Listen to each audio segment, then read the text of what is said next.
Move the trolley into the platform, lower the ink stack hot, keep the machine turned off. Move the trolley to remove the trolley cover.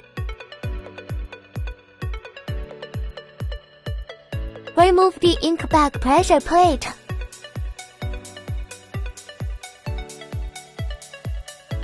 Take out the ink sac to be replaced. Use scissors to cut open the ink tube at the ink sac plug. Take out the new ink sac and insert it into the ink tube. After replacing the ink sac, use a syringe to insert the ink sac to extract the ink. Put your replaced ink sac back on the printer head. Install the ink sac pressure plate. Finally, install the trolley cover and turn on the machine.